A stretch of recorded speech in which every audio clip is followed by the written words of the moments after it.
This is Real Talk, the Customer Insights Show with Jen Vogel. Join Jen and her guests for this live discussion around topics that will help you understand your customers better. Also available on podcast channels. This live stream is presented to you by Vox Pop Me, the leader in video research. Here's today's live conversation. Hello, insights professionals, marketers, and everyone who wants to understand their customers better. Thank you for joining me for another episode of Real Talk, the Customer Insights Show. We are live on LinkedIn, Twitter, and YouTube, and the podcast version will be available on podcast channels later this week. So today, we're going to talk about businesses who want to grow and be successful. What are some of the strategies that can affect growth, and what's the role of non-traditional business growth strategies? So that's what today's episode is all about. I am excited to chat with longtime friend Kristin Luck.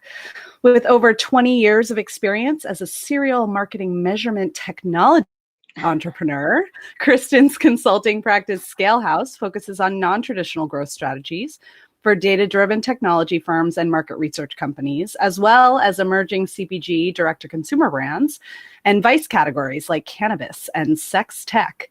Kristin is a longtime expert in the market research space and also the founder of Women in Research. Welcome, Kristin. Hi, Jen. Thanks for having me. So good to see you and have you on the show today. Really excited. Likewise. So I have to ask first, what is a serial marketing measurement technology entrepreneur? Clearly, it's someone that has a problem not creating businesses. That's the serial part. It's interesting. You know, I started out almost 25 years ago in my career in traditional research. And then when the dot-com boom hit and the tech sector started sort of expanding within marketing insights and measurement, for some reason, I really gravitated toward that part of the business. And so I was really lucky to have been involved in businesses that were really sort of on the forefront of bringing technology into market research. My first business, OTX, was the first firm to do multimedia, full screen, secure video online for movie studios and testing TV spots and trailers. And then I built a data visualization platform, which was one of the first kind of data viz platforms that I ended up selling to Decipher, and then joined my two business partners there to take Decipher into the software licensing space. And we sold that business, which was a data collection platform. We sold that to Focus Vision at the end of 2014. So yeah, my whole career has really been in this sector for the most part. Yeah, and I think like right now is certainly an exciting time to be an entrepreneur in the market research tech space. I mean, there's been a lot of movement happening with these different tech companies and companies going IPO and, buying and selling and all the mergers and acquisitions over the years. Like, it's a really exciting time to be a part of that space. For sure. I mean, when I first started out in this sector, I honestly, when I started my own business, I didn't know any other business owners at that time. There really wasn't venture capital and private equity money coming into this space at the rate that there is now, nor was there ever any discussion really about market research firms going to IPO. And we've seen just two of those in recent months, both Qualtrics and then Cint last week went public. So it's a really interesting time to be on that side of the business. But also for me, in my consulting practice that I have now, I also have my investment banking license. So I am working a lot in mergers and acquisitions and funding and growth strategies for earlier stage companies. And then also for companies that are looking to exit and sort of realize monetizing the business that they've built. So it's been an interesting time to be in banking, to say the least. I bet. I remember when you were going for that license, that was a big undertaking. And now I'm sure you are really glad you have it. I am. I think a lot of people don't know that my degree in college was in journalism. I was not a mathlete or any kind of math major, nor did I take any business classes. And so when I started my own businesses, I had to kind of learn everything by doing and asking questions and making a lot of stupid mistakes, which is one of the reasons I launched ScaleHouse, which is, hey, how can I help entrepreneurs not make the same mistakes that I made during my career so they can scale more quickly? But when I went to go take my investment banking license, it was really like, starting over from scratch. I mean, at that point, I had sold 3 companies, and so I knew the M&A process from a founder's perspective. But from a banker's perspective, there's a lot of rules and valuation calculations you have to know. And yeah, it was trying, to say the least. I definitely cried a few times while I was studying. I'll admit that. But I did pass all my exams the first time around. So, well, that's a win, I think. It is a win. There were some tears shed, but nobody was permanently damaged in the process of getting the license. There you go.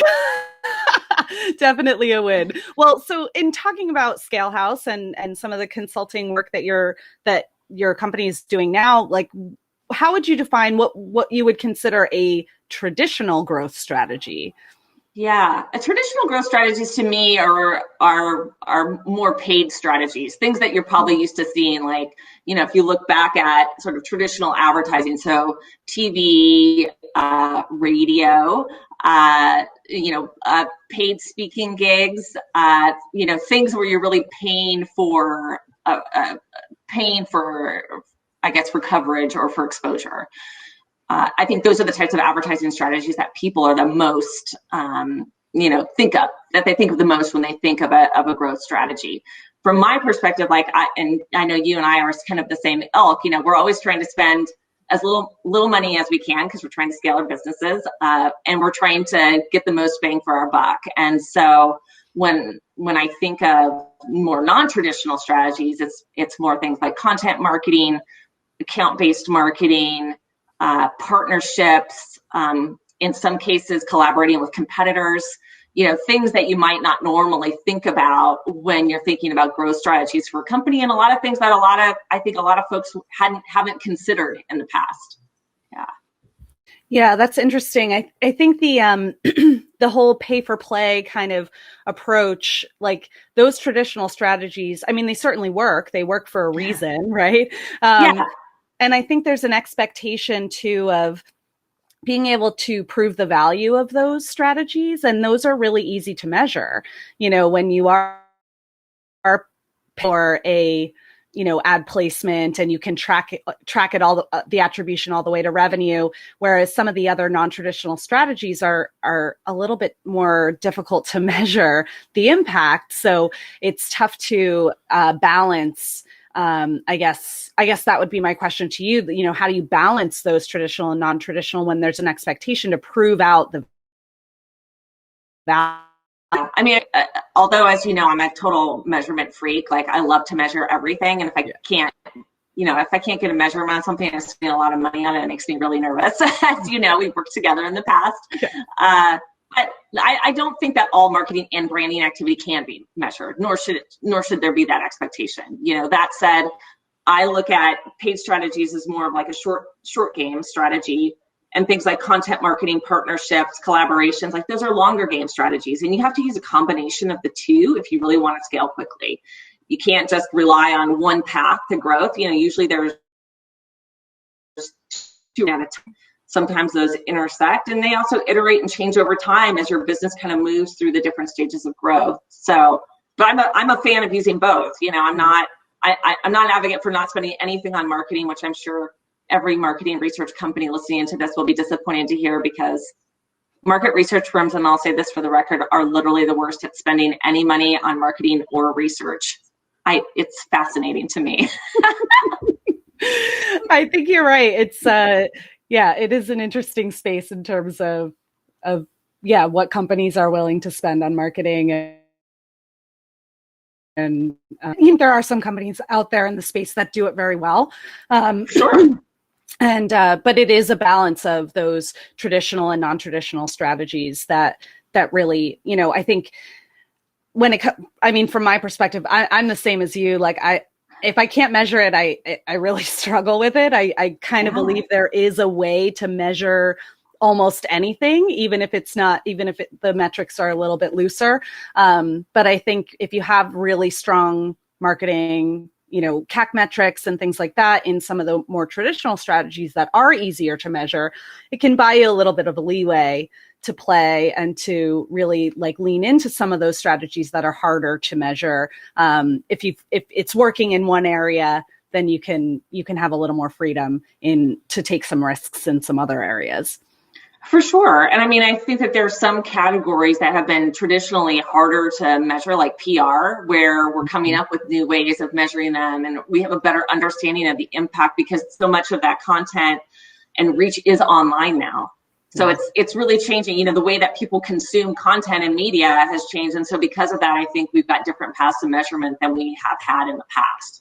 Yeah, for sure. I've been spending a lot of time over the last year or so thinking about implied attribution and, seeing like unexplainable spikes in your data, when you just see all of a sudden there's a lot of new leads or a ton of web traffic that you can't really attribute to something directly. It's like, well, what were we doing on that day? Who is, did somebody post something on LinkedIn or did somebody have a conversation with someone on, some kind of other platform that wasn't necessarily related to our strategy or a specific campaign, and can you attribute some success to some of those things? So we kind of have to get creative in determining where the success is coming from. For sure. We don't always know. I mean, we try to be investigators, but it's sometimes it's challenging for sure. Yeah. Well, there is pressure to, find what it is that can scale. So, the kind of one-off successes are great and you need to have those sprinkled in, but what can we really scale? And so why do you focus your consulting efforts on non-traditional strategies, and do brands know that they should be using non-traditional strategies? Yeah, I mean, I focus on non-traditional strategies because it's what's worked for me and my businesses, and I really believe in them. I drink my own Kool-Aid, and so and I know how to implement those programs really successfully. I think that the receptiveness of those strategies varies by brand. And it's probably why I tend to work a little more with renegade brands. I work in, some direct-to-consumer brands, which, are doing particularly well now with COVID times and people can't retail shop. And so there's more of a focus there. And I think they're more open to digital strategies that are a little more non-traditional. I do a fair amount of work in cannabis. Cannabis is legal here in Oregon and in most of the Western U.S. at this point. And so because of that, I think a lot of folks, when they think about cannabis founders, they think of, some old hippie in a pot field next door, starting a business. Most of the folks that are running these cannabis companies now are like Wharton business grads. Like, they understand the importance of marketing and marketing spend, and they're open to new and different ways of doing things. And there's also a regulatory environment that they need to be really cognizant of. And so they can't use the same kind of advertising strategies either. And the same goes for any kind of vice category. There's a lot of regulation around how you can market your products. That's really interesting because you kind of think, that maybe a more non-traditional company, maybe it's not even right to describe them as non-traditional anymore. Yeah, probably not. Until recently, maybe they would be forward thinking and, trying all new things and taking these risks. But you don't think about the regulations that they're under, and that is a very different environment to be operating in. It is. You've got to be really careful. And I think one of the challenges that a lot of these industries have, and particularly cannabis, is that the regulatory environment it's pretty fluid. There are things changing all the time. I mean, I've consulted for companies that have had to change their packaging on the fly 3-4 times within a year to meet new regulatory standards. And so imagine, then having that in a marketing environment and that you really only have one sales channel, which is, these cannabis shops. So, every time you've got to go change the packaging in and out, and, there's just some really interesting different marketing schemes there that I enjoy working on. But for me, and you probably know this about me, Jen, because we've worked together in the past, but I love learning new things. And so whether it's a new category or a new marketing technique or a new way to scale a business, like I'm always like, I'm interested for sure. Yeah. I bet. And I bet it's really beneficial also for kind of all of your customers that you're kind of working in all these different verticals and with different types of companies. Like you mentioned before, like market research firms are the worst at spending money on marketing and market research and, really, focusing on some of those non-traditional strategies. Like what do you think those companies could learn from the other companies that you're working with on embracing those strategies? Yeah, I think, being open to trying new things. I mean, I think the good thing about non-traditional strategies is that they're low risk from a cost perspective. And so because of that, it's kind of easier to get people on board with trying them because there's not as big of a monetary risk as, putting thousands of dollars through online ad placements or through buying advertising through other channels. And so I think the one thing that is great about, market research and customer experience folks is that they are super data driven. And so if they can see examples in other categories and industries where these strategies are working, then they are more receptive to trying them. Yeah. So I think, having the experience of, hey, not only have I scaled my own businesses in this category, but I'm working in other categories where these strategies also work. I think that's a good validation for people to give them a try. Yeah. Nobody ever wants to be the first to try something. I'm always game to be the first to try something, but yeah, it's harder to bring people along on that journey. I hear you. And so in kind of building these, marketing strategies and helping these businesses to scale, how important is customer understanding on that journey?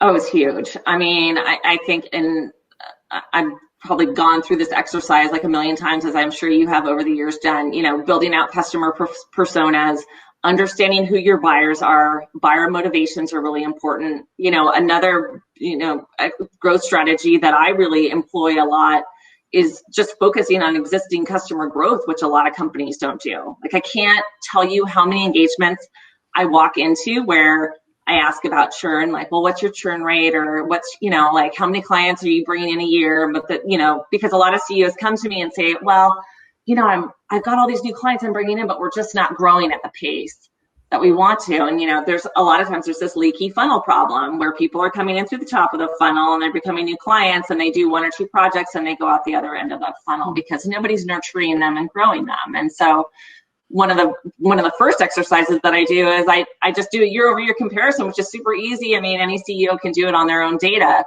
And I mean, I've seen churn rates upwards of 60% in companies where people said, like, oh no, our customers love us. They love us and we've got, great customer satisfaction, but they don't have any data to back that.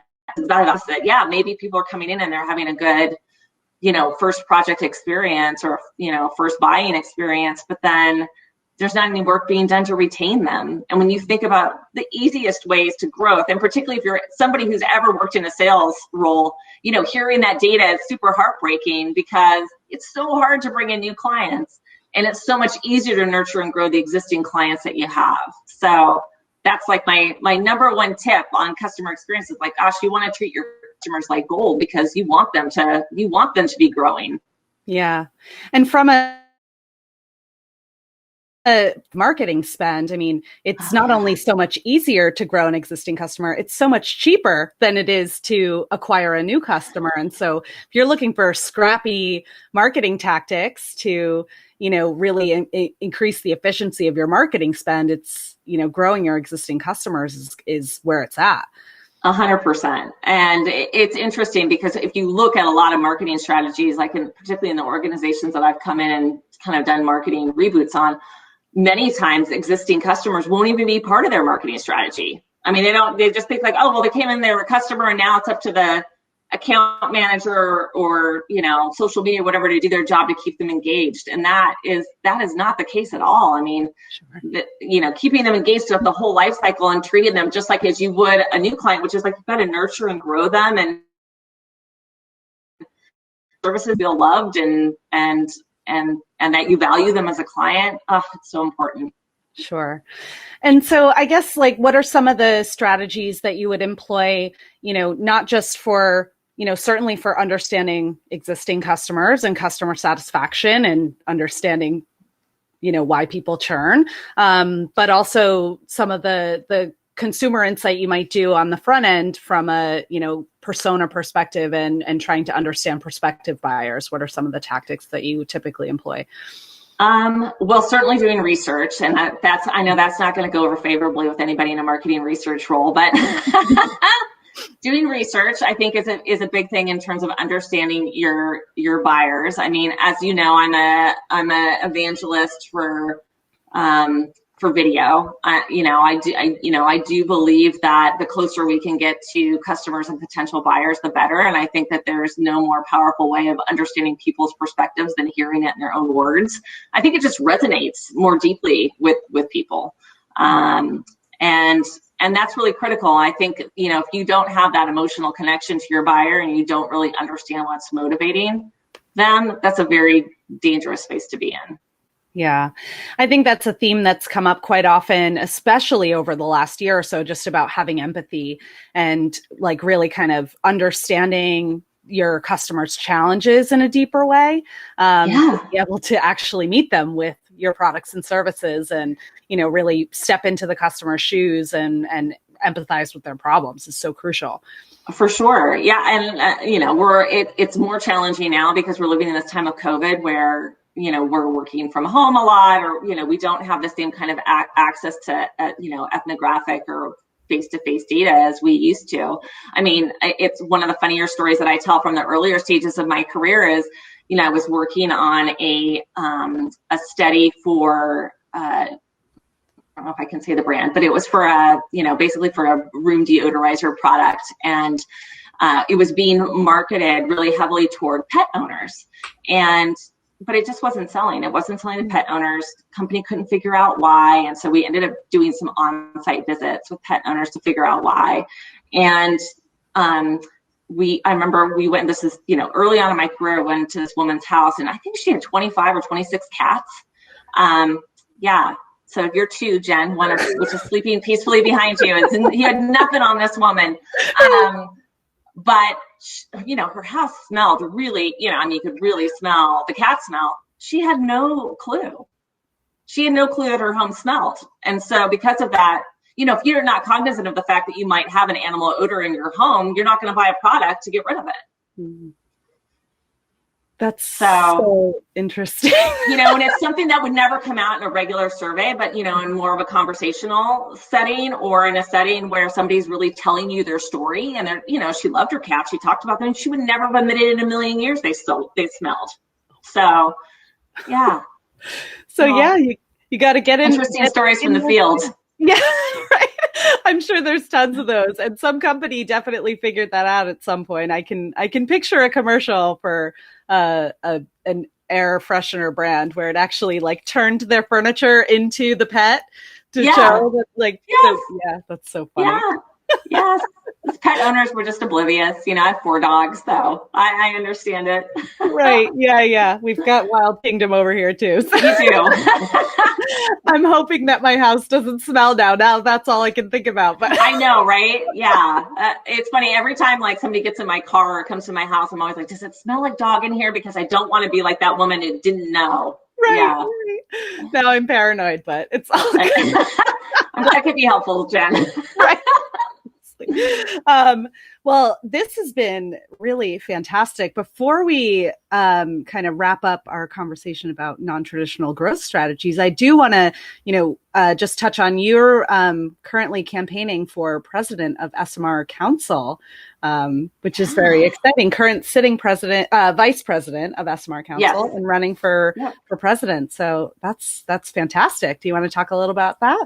Sure. Yeah. I mean, I've been an SMR member for over 11 years now. If you're not familiar with SMR, it's the big global association that represents researchers and market researchers all over the world. I've been on council for 6 years now, the last 2 as vice president. And it's interesting, although the US is, the biggest region in terms of industry spend, we've never had an American president. And we've been really underrepresented on council overall. Less than 10% of council typically comes out of the Americas, even though I think over 50%, 56% of the spend, I think that was the last number that I saw from SMR, comes out of here. So, I think it's important that, we've got a more, diverse set of perspectives on council. And, secondly, I think I'm really compelled to give back to an organization that's been incredibly instrumental in my career. I mean, I don't think that I would have the, kind of global business practice that I do today without having been involved in SMR, and have met a lot of those folks along the way. And I think I bring a unique perspective of how to navigate rough waters during turbulent times. My first business I launched, right during the dot-com boom, and managed to survive the dot-com crash and had a successful exit.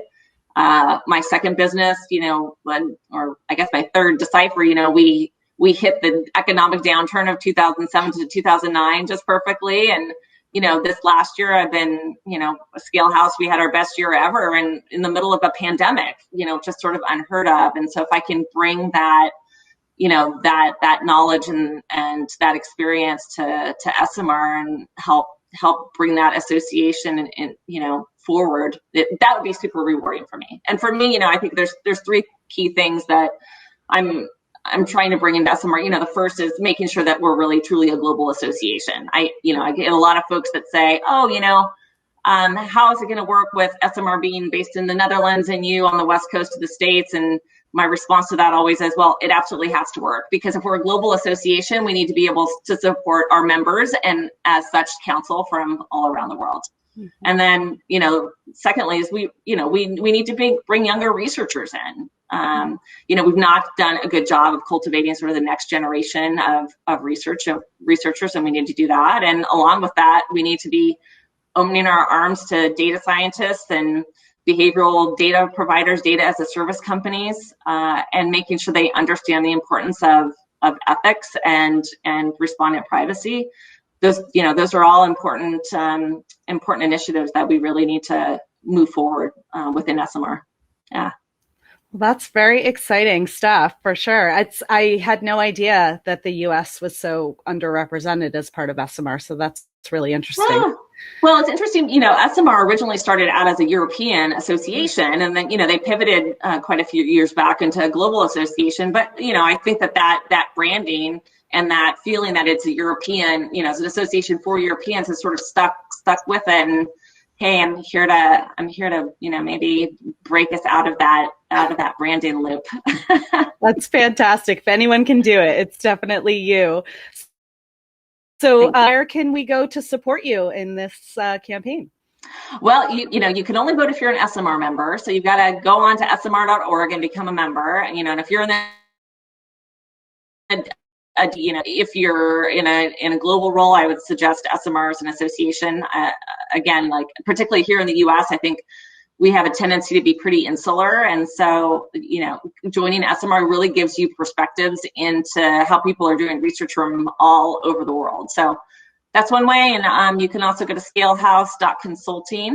You can check out my consulting practice there. And if you just add a /SMR, you can also check out my whole campaign platform is on the site as well. Wonderful. Thank you so much for joining today. Thank you everyone for listening in. Please rate and review us on your favorite network. And don't forget to share our show with your friends, coworkers, and bosses. In the next episode, I'm going to be joined by Megan Kerr from Pepsico. So don't miss the show next week. Kristin, this has been fantastic. Thank you so much again for joining. Yeah, thanks for having me. It's great to see you again, Jen.